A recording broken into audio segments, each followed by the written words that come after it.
more and more of the things we do every day are sort of mediated through technology. We live more and more of our lives through digital systems, and automation is also sort of infiltrating more and more jobs in unpredictable ways. And I've been fascinated for a long time by video games, and by games in general, and by play.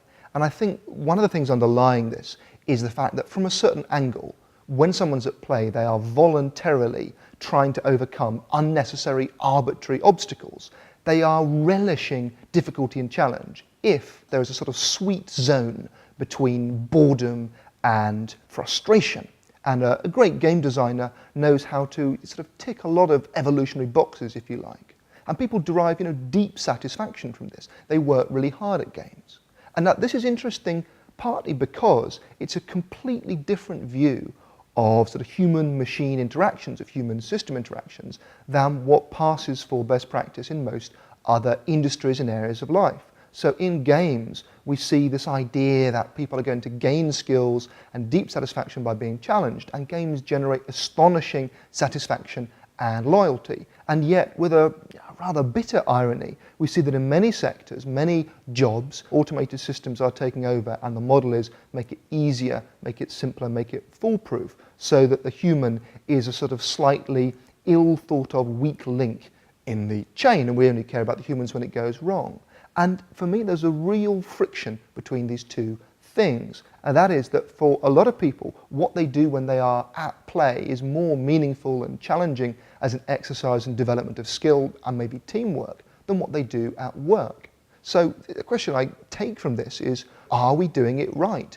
And I think the big answer for me is no, that a much more exciting model of human-machine interactions is one that seeks to maximize the machine's part by doing the things the machines are good at, infinite speed or near infinite sort of capacities and memory, but at the same time, there's stuff that people are good at that we see in things like games that we do not see at all in things like flying planes, driving trains, working in assembly lines. Bored people make very bad workers, and this is a very, very poor use of human expertise, intellect, time and attention. So, the question is, what can we do differently? Can we do things differently?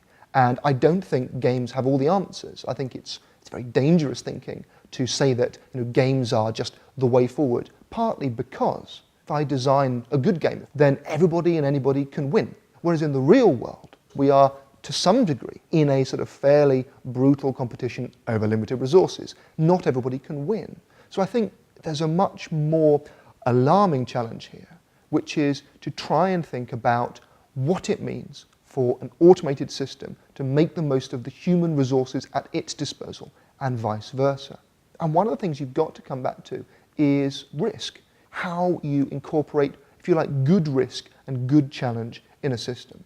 And in one sense, this is partly about recognizing that we are emotional beings, that things like memory and engagement are not just like a computer loading and unloading data. Quite the reverse. We are messy creatures, and for us, memory and performance tend to be information plus emotion, information plus excitation, plus certain degrees of uncertainty and challenge.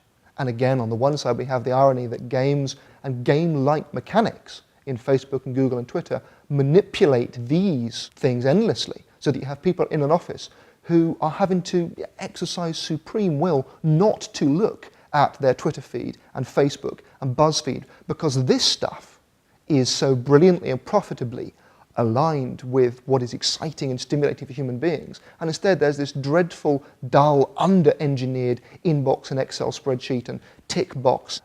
This is, for me, one of the big challenges we face ultimately, that distracting people has never been better or more profitable, and yet so much work bores people to tears and ill-uses them as human beings and human animals. There's a lovely term that some people use in sort of video games but also tech industries, where they talk about playbur. And this is a portmanteau of the words play and labour. And it really describes the point at which play and work don't have any distinction. But I think increasingly we see in a lot of jobs that people do that they are almost addictive and habit forming in the same way. And it's certainly, to me, no accident that a lot of the most successful things online have a lot in common with games, sets of rules actions follows by reactions, an endless opportunity to kind of develop skill. And there can be an element of what you might call a futile game. So you find that people in a job appear to be playing the game of trying to empty the inbox.